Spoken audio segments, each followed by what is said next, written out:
we gather together, well, not this year necessarily, but we're still cooking at home. I'm cooking at home, and I'm going to walk you guys through a little pie crust. I'll talk to you more about my pie crust skills, which, by the way, are not great, but we'll talk about that in a minute.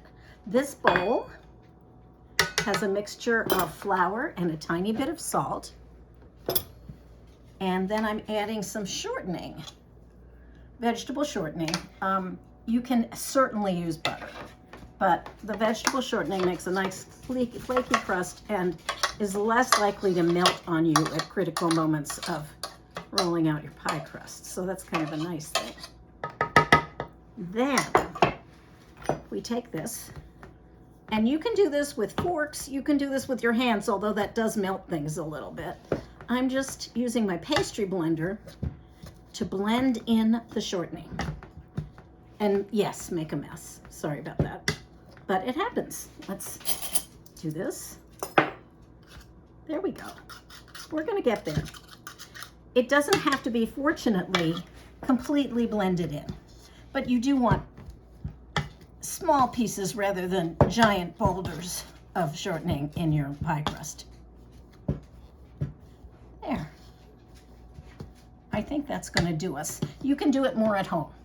Now, next, I have here, I'm doing half a recipe. The recipe that I'm giving you makes 4 single pie crusts, 2 double pies. So I cut it in half. The only thing that's hard to cut in half is that the recipe takes an egg. So I just eyeballed it. I smushed up the egg, and then I poured a little bit in my bowl. And I have a little bit of vinegar in here. I know, weird, but it'll work. We're going to add some extremely cold water. This had ice cubes in it a minute ago. Okay. And we squinch.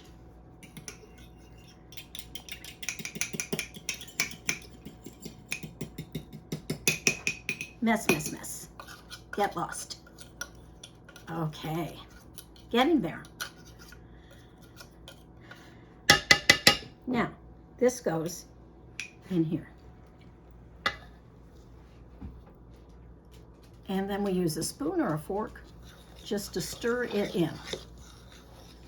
You don't need to over stir, but you do want the dry ingredients to get slightly damp.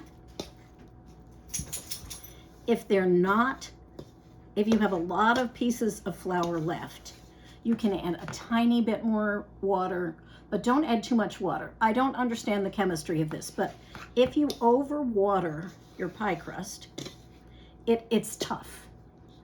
I'm sure maybe someone even watching this knows why. I don't. Then, this actually looks pretty good. I might add the tiniest bit more water. Just at the bottom where I have a little tiny bit of flour. Boop. Okay. Then we take that. You divide it in half.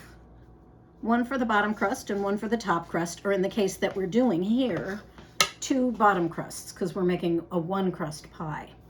And then it doesn't hurt, and it makes it easier for your cooking, to put to shape it into a little disc, 2 little discs, and put it in the refrigerator. You get it out about 10 minutes, 15 minutes before you want to work with it. Just saves you time, particularly if you're doing. So here's my little bit of pie. Whoops, I might want to reshape it a little bit. I floured my board, and I also put silicone on it just because I'm paranoid. And I'm also putting a little flour on my rolling pin. Then you just kind of play with it. Now, the thing about pie crust is